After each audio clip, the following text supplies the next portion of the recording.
그리스도인이라는 이 호칭은 안디옥 교회가 처음으로 들은 호칭입니다. 그전에는 이런 그리스도인이라는 호칭이 사용되지 않았습니다. 안디옥은 이스라엘 북쪽에 있고요. 스데반 집사의 일로 교회가 핍박을 당하자 동서남북으로 그리스도인들이 이 성도들이 흩어지는데요. 북쪽에 있는 안디옥에도 많이 이릅니다. 그곳에서 처음으로 유대인들에게 복음을 전하죠. 그러다가 이후에는 이방인들, 헬라 사람들에게도 복음을 전합니다. 그런데 그때 복음을 전하는데요. 그때 안디옥에서 어떤 일이 일어나냐면 사도행전 11장에 주의 손이 그들과 함께 하심에 수많은 사람들이 믿고 주께로 들어오는 역사가 일어납니다. 그래서 안디옥 교회가 그곳에 생깁니다. 그런데 이 안디옥 교회는 1000년 넘게 이어온 유대교와는 완전히 달랐습니다. 유대교하고 다른 게 생긴 겁니다. 유대교하고 다릅니다. 뭐가 다르냐면 제사가 없죠. 제사장도 없습니다. 예루살렘 성전에 안 가도 됩니다. 이들은 집에서 모이기 힘쓰고 성찬을 행합니다. 자신의 것을 내어놓아 모든 물건을 서로 통용하고요. 심지어 자기 재산과 소유를 팔아 각 사람의 필요를 따라 나누어주는 아주 독특한 생활 양식을 보여줍니다. 그래서 이들은 사람들이 보니까 너무 독특한 거예요. 유대교하고 비슷한 것 같은데 뭔가 다른 거예요. 그래서 뭐라고 부르냐면 그리스도인이라고 부릅니다. 이 호칭이 그리스도인들이 스스로 자기들을 위해서 쓴 말인지 아니면 주위 사람들이 붙여준 말인지는 분명하지 않습니다. 다만 사도행전 26장에 보시면 아그리빠 왕이 바울에게 이런 말을 하죠. 아그리빠가 바울에게 이르되 네가 적은 말로 나를 권하여 그리스도인이 되게 하려 하는도다 라고 말한 걸 보면 그리스도인이라는 이 호칭이 이제 알려지기 시작한 게 분명하고요. 동시에 별로 좋은 의미로 사용된 것 같지는 않다는 게 분명합니다. 좋은 의미로 사용된 것 같지가 않습니다. 베드로도 말합니다. 만일 그리스도인으로 고난을 받으면 부끄러워하지 말아라 라고 말합니다. 아마도 당시 사람들은 그리스도인이라는 이 호칭을 좀 조롱하는 투로 사용했던 것으로 보입니다. 예수님이 그리스도십니다 라고 오로지 이 한 가지를 전파한 대로 독특하게 살아가는 사람을 보면서 주위에서 그들을 향해 비난하고 조롱하는 의미로 저봐라 그리스도인이다 라고 부른 것으로 보입니다. 어쨌든 좀 부정적인 의미로 사용이 됩니다. 그런데 이 호칭을 들은 그리스도인들 본인은 이 호칭을 아주 영광스럽게 여겼다는 것이 분명합니다. 세상 사람들은 부정적인 의미로 그리스도인 불렀지만 정작 그리스도인들은 이걸 아주 영광스럽게 생각합니다. 왜냐하면 베드로전서 4장에 이렇게 말씀합니다. 너희가 그리스도의 이름으로 치욕을 당하면 복 있는 자로다. 영광의 영 곧 하나님의 영이 너희 위에 계심이라 라고 말했기 때문입니다.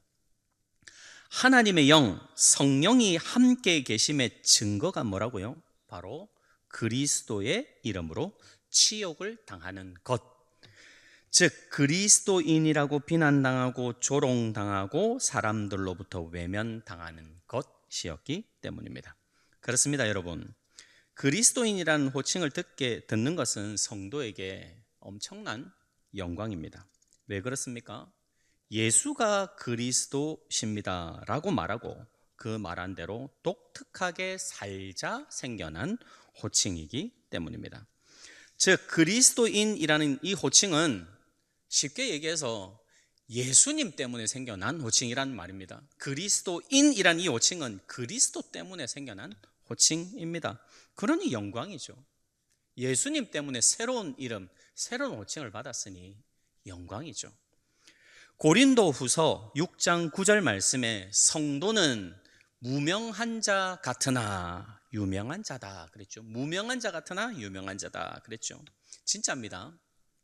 우리는 무명한 자였습니다. 우리는 예수님께 아무것도 아닌 존재였습니다. 이름이 없었습니다. 그런데 없던 이름, 그리스도인이라는 이름, 이 호칭이 우리에게 생겨난 겁니다. 누구 때문에요? 예수님 때문에. 예수님 전하고 예수님 때문에 독특하게 살아가자 예수님으로부터 받은 선물인 거죠. 그리스도인. 여러분, 새로운 관계가 맺어지면 새로운 호칭이 생기기 마련입니다. 여러분은 예수님을 정말 그리스도라고 믿으십니까? 그리스도는 직분이라고 했죠. 예수님을 나의 유일한 선지자요, 나의 유일한 제사장이시요, 나의 유일한 왕으로 예수님을 정말 믿으십니까? 그 믿음을 통해 예수님과 새로운 관계 속에 들어가셔서 지금도 그 관계를 누리고 사십니까? 예수 그리스도와 새로운 관계 안으로 들어가는 자에게 예수님은 새로운 호칭을 선물로 주시는데 그게 바로 그리스도인입니다. 옆에 분에게 한번 이렇게 인사했으면 좋겠습니다. 당신이 그리스도인입니다. 예, 여러분이 바로 그리스도인입니다. 이 그리스도인이라는 호칭은 교회에게 예수님이 주신, 예수님 때문에 생겨난 아주 영광스러운 이름이며 호칭입니다. 그리스도인이라는 이름을 받으셨습니까? 그럼 이 호칭을 선물로 받으셨으니 오늘부터 그리스도가 직분이라고 했죠. 세 가지 직분입니다. 선지자, 제사장, 왕이라는 예수님의 직분입니다.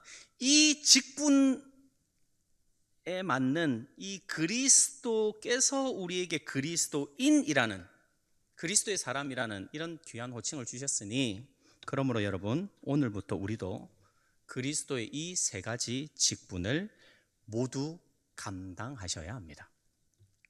그리스도인이십니까? 그냥 호칭만 그리스도인이 되는 게 아니라 직분자가 되어야 한다는 말입니다. 그리스도는 예수님의 직분입니다. 그리스도가 예수님의 직분이라면 그리스도인으로 불리는 우리도 이 세 가지 직분을 잘 감당하라고 직분으로 부름받았다는 말입니다. 여러분들은 직분자십니다. 모두 다 직분자십니다. 나이가 많든 적든 세상 사람들이 어떻게 구분하든 그게 중요한 게 아닙니다. 여러분을 그리스도인으로 부르셨다면 예수님은 여러분에게 세 가지 직분을 주셨습니다. 그러므로 그 세 가지 직분을 감당하는 그리스도인이 되어야 합니다. 먼저 예수님은 자신의 선지자 직분을 우리를 참 귀하게 여기시고 자기가 가진 직분을 우리에게 선물로 주세요. 선지자 직분을 우리에게 선물로 주셨습니다. 선지자는 뭐 하는 사람입니까? 선지자는 하나님과 하나님의 나라를 가르쳐주는 사람입니다. 선지자는 하나님이 누구시며 하나님 나라가 어떤 곳인지를 가르쳐주는 사람입니다. 예수님이 선지자로서 우리에게 하나님과 하나님 나라를 잘 가르쳐 주셨지요. 그러니 이거 잘 배웠으니, 잘 배워서 그리스도인이 되셨으니 이제 이 선지자의 직분을 우리가 감당해야 합니다. 만약 우리가 이 직분을 감당하지 않으면 어떻게 될까요? 우리가 침묵하면 어떻게 될까요? 선지자로 부름받았는데 너는 선지자야, 너는 하나님과 하나님 나라를 전하는 선지자야, 내가 너에게 직분을 주마, 너에게 맡기마 하고 주셨는데 이 일에 소홀하면 어떻게 되나요? 우리 주변 이웃들은 하나님과 하나님 나라를 알 수 없습니다. 우리 주변 이웃들은 하나님과 하나님 나라에 대해 우리가 침묵하면 그들은 오해할 수 있다는 말입니다. 여러분, 가정에서 자녀에게 선지자가 되어 하나님과 하나님 나라를 가르치지 않으면 자녀들은 부모님을 보면서 엄마 아빠 하나님 믿는다는데 하나님이 누구지? 하고 모릅니다. 오해합니다. 말로 가르쳐 주지 않으면, 차근차근 가르치지 않으면, 선지자 역할을 하지 않으면 모르고요, 오해하고요, 잘못 알게 됩니다. 하나님에 대해서, 예수님에 대해서, 성령님에 대해서 잘못 알게 됩니다. 뭐 시간 되면 알겠지, 주일학교 다니면 알겠지. 아니요, 부모님이 침묵하는데 어떻게 합니까? 어떻게 오해하지 않습니까? 오해합니다, 여러분. 하나님과 하나님 나라에 대해서 우리가 침묵하면 사람들은 오해합니다. 더욱이 우리가 우리의 직분을 모른 척하고 그 일은 내 일이 아닌데 그건 목사가 하는 일 아니야? 라고 하신다면 여러분 많이 긴장하셔야 합니다. 왜냐하면 선지자로 우리를 부르신 예수님은 이렇게 말씀하셨기 때문입니다. 마태복음 10장 32절 33절 한번 같이 읽겠습니다. 시작. 누구든지 그를 시인할 것이요 누구든지 사람 앞에서 나를 부인하면 나도 하늘에 계신 내 아버지 앞에서 그를 부인하리라. 여러분, 그리스도인 여러분, 우리는 반드시 선지자의 일을 해야 합니다.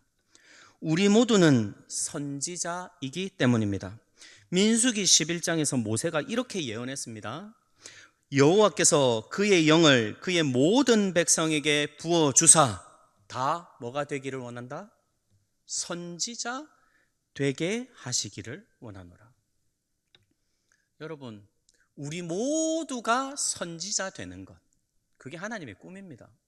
요엘서도 볼까요? 요엘 선지자 한번 같이 읽겠습니다. 2장 28절입니다. 그 후에 내가 내 영을 만민에게 부어주리니 너희 자녀들이 장래일을 말할 것이며 너희 늙은이는 꿈을 꾸며 너희 젊은이는 이상을 볼 것이며 그랬습니다. 장래일을 말하고 꿈을 꾸고 이상을 보는 것 다 선지자의 일입니다. 성령님이 만민에게 부어지면 누구나 선지자 된다는 말입니다. 성령님 받으셨지요? 선지자십니다. 나 선지자 아닌데 그러시면 안 됩니다. 선지자십니다. 다 선지자 되는 것, 만민에게 성령님을 부어주어 선지자 되게 하는 것, 그게 하나님의 꿈이고 하나님의 소망이라는 말입니다. 하나님의 꿈을 이루어 드리는 사람이 바로 우리 그리스도인이라는 거죠. 사랑하는 성도 여러분, 하나님의 꿈을 우리가 이루어 드릴 수 있기를 간절히 소원합니다. 여러분이 가정의 선지자십니다. 여러분이 직장과 지역과 친구들 사이에서 선지자십니다. 그래서 여러분들이 침묵하면 선지자가 침묵하는 거고요. 여러분이 예수님을 고백하고 하나님과 하나님 나라를 전하면 그곳에 선지자가 있어 성령님이 역사하시는 겁니다. 선지자로 부르셨으니 그 일에 충성하시는 우리 모두가 되기를 간절히 소원합니다. 둘째로 우리는 또한 제사장입니다. 제사장은 하나님과 사람 사이를 화목하게 하는 직분자입니다. 제사장은 하나님과 사람 사이에 딱 서서 이 화목하게 하는 직분자입니다. 이 말씀 다 아시지요? 그런즉 누구든지 그리스도 안에 있으면 새로운 피조물이라. 이전 것은 지나갔으니 보라 새 것이 되었도다. 여러분, 왜 하나님은 우리를 새로운 피조물, 그리스도 안에서 새 것 되게 하십니까? 그냥 가만두시지. 왜 새로운 피조물 새 것 되게 하시나요? 그 이유가 바로 그 다음 절에 나옵니다. 17절을 조금 전에 읽었는데 이제 18절을 한번 같이 한 목소리로 읽겠습니다. 이유가 나옵니다. 우리를 왜 새로운 피조물 새 것 되게 하셨는지 한 목소리로 읽습니다. 그가 그리스도로 말미암아 우리를 자기와 화목하게 하시고 또 우리에게 화목하게 하는 직분을 주셨으니. 여러분, 우리에게 뭘 주셨다고요? 화목하게 하는 직분을 주셨습니다. 한번 따라서 하겠습니다. 우리에게 화목하게 하는 직분을 주셨으니. 아멘이십니까? 하나님으로부터 직분을 받으신 겁니다. 화목하게 하는 직분. 이게 제사장의 직분입니다. 예수님은 우리를 부르셨습니다. 화목하게 하는 직분자로 우리 모두를 부르셨습니다. 임직이라는 말 아시죠? 임직. 맡길 임에 벼슬 직자입니다. 맡길 임에 벼슬 직. 여러분 모두는 임직하셨습니다. 화목하게 하는 벼슬을 맡으셨다고요. 화목하게 하는 벼슬을 맡은 자, 그가 바로 그리스도인입니다. 특히 제사장이 감당하는 이 하나님과 사람 사이의 이 화목하게 하는 직분자인데, 제사장은 화목하게 하는 직분자인데 하나님과 사람 사이의 이 수직적인 화목을 이루는 사람이 제사장입니다. 하나님과 사람을 화목하게 하는 부모가 되라고 자녀를 주셨다는 말입니다. 하나님과 사람을 화목하게 하는 직장 동료가 되라고 여러분에게 직장을 주셨다는 말입니다. 내가 똑똑해서 직장 들어간 거지 라고 생각하는 건 세상 사람의 계산이고요, 세상 사람의 해석이고요. 우리의 해석은 달라야 합니다. 우리는 하나님과 사람 사이를 연결해 주라고 나를 이 직장으로, 이 직업을 주셨구나 하고 고백해야 합니다. 하나님과 사람을 화목하게 하는 이웃 되라고 사람들 사이에, 친구들 사이에 우리를 두셨다는 말씀이지요. 그러므로 제사장이신 여러분, 하나님과 사람을 화목하게 하는 이 직분을 잘 감당하시기를 간절히 소원드립니다. 가게에 손님으로 가십니까? 그렇다면 하나님과 그 가게 주인을 화목하게 하려고 애를 쓰는 손님이 되십시오. 택시를 탔습니까? 하나님과 기사분을 화목하게 하기 위해 말 한마디라도 덧붙이는 그런 특별한 손님이 되셔야 한다는 말입니다. 어디를 가든지 누구를 만나든지 우리는 화목하게 하는 제사장이기 때문입니다. 참고로 이 수직적인 관계, 하나님과 사람과의 관계, 이걸 화목하게 하면, 화목하게 만들면 여러분 저절로 이 수평적인 사람과 사람의 화목이 저절로 이루어집니다. 왜냐하면 사람과 사람이 왜 화목하지 못하냐면 결정적인 이유는 하나님과의 관계 때문입니다. 하나님과의 관계가 깨지면 사람과의 관계가 깨지는 거고요, 하나님과 우리의 관계가 회복이 되면요, 주변 사람과도 당연히 화목하게 되는 것을 우리가 경험할 수 있습니다.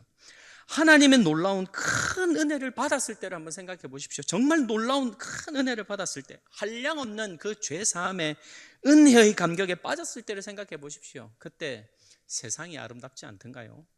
그때 어떤 사람이든 용서할 용기가 생기지 않던가요? 옛날에는 엄청 큰 문제처럼 보였는데 큰 용서의 은혜를 받고 나니까 지극히 작은 문제로 보이고 도전해 볼 만한 문제로 보이지 않던가요? 여러분, 하나님과의 관계가 회복되면, 하나님의 그 큰 사랑과 용서가 내게 물밀듯 밀려오면 이웃도 당연히 사랑할 수 있다는 말입니다. 하나님과 수직적으로 화목하면 반드시 수평적으로 사람과 화목할 수 있습니다. 하나님과 화목한 사람은 하나님이 이웃과 화목해라 하시는 명령을 무시하지 않고 순종하거든요.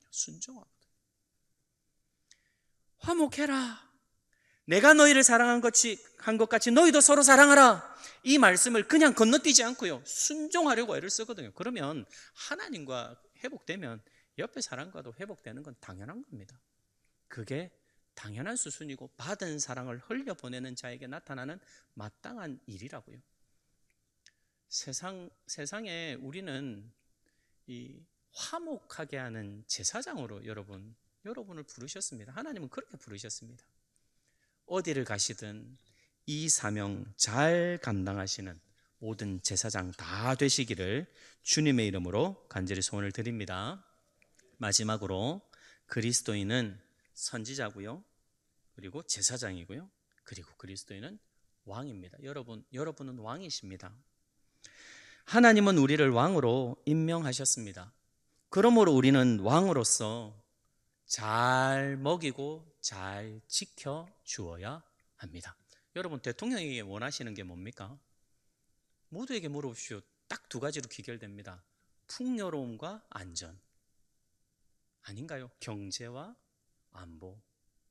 이건 모든 나라의 공통점입니다. 가장 기본적인 지도자가 갖추어야 될, 지도자가 백성들을 위해서 해야 될 두 가지를 찾으라 하면 잘 먹이고 안전하게 해주는 겁니다. 지키는 겁니다. 우리가 왕입니다. 그러므로 우리도 왕으로서 먹이고 지켜 주어야 합니다. 누구를 그렇게 해야 합니까?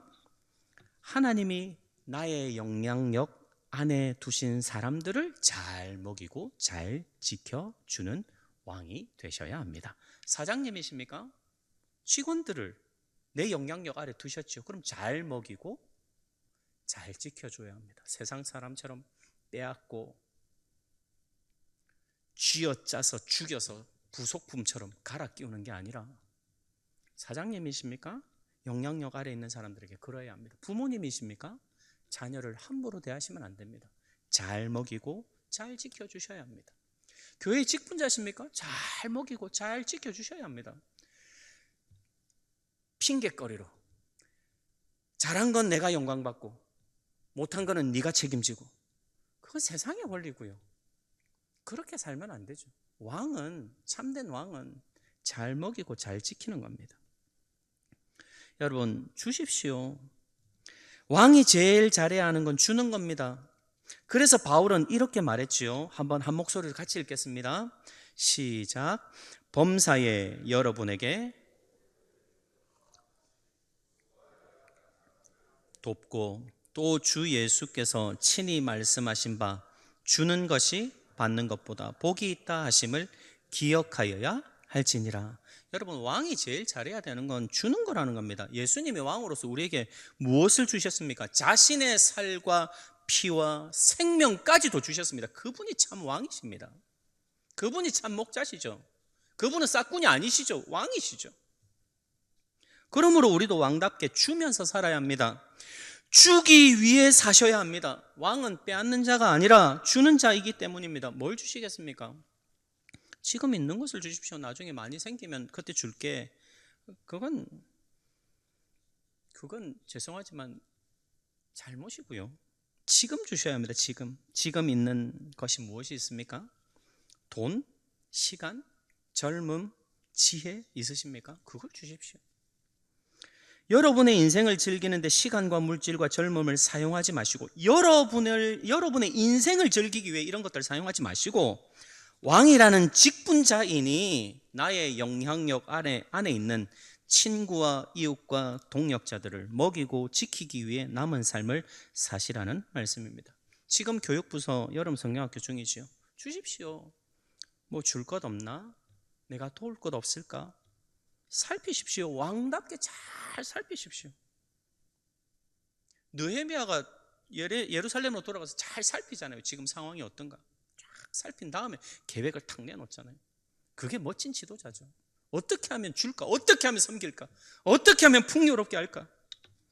그래서 주고자 하는 사람이 많으면 많을수록 우리 교회는 더욱 풍성해지고요. 그 풍성함은 계속 쌓이니까 흘러 어디로 갑니까? 자연의 법칙, 아래로 가장 낮은 곳으로 흘러가죠. 내놓으면 가장 낮은 곳으로 흘러가는, 이게 자연의 법칙입니다. 이게 하나님이 주신 법칙입니다.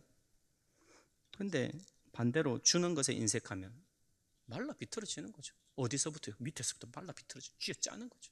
그래서 그게 세상 아닙니까? 세상과 교회는 정반대입니다. 정반대. 세상은 말합니다.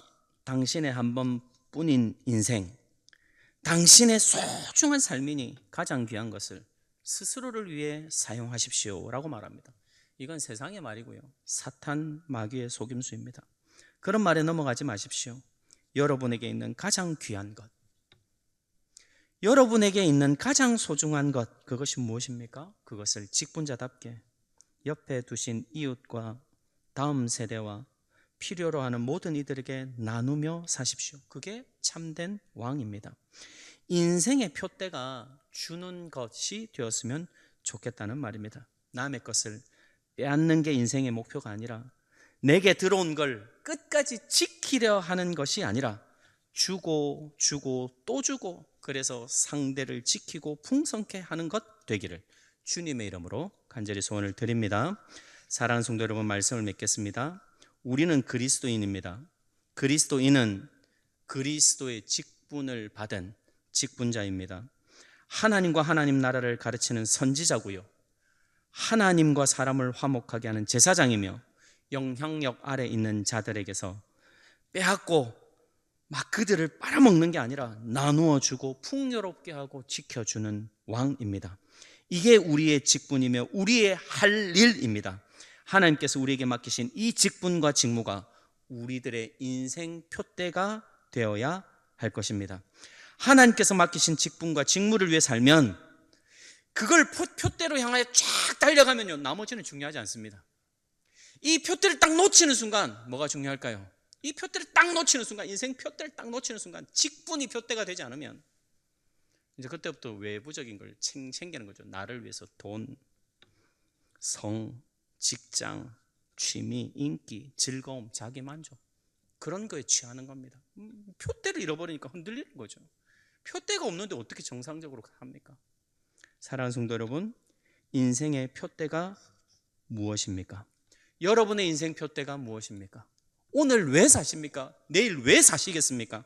선지자답게 사는 것, 제사장답게 사는 것, 왕답게 사는 것을 인생 목표대로 삼으시고 오늘도 내일도 주님 다시 오시는 그날까지 그리스도인으로 충성스럽게 사명 잘 감당하는 우리 모든 남천교회 교우들 다 되시기를 주님의 이름으로 간절히 소원드립니다.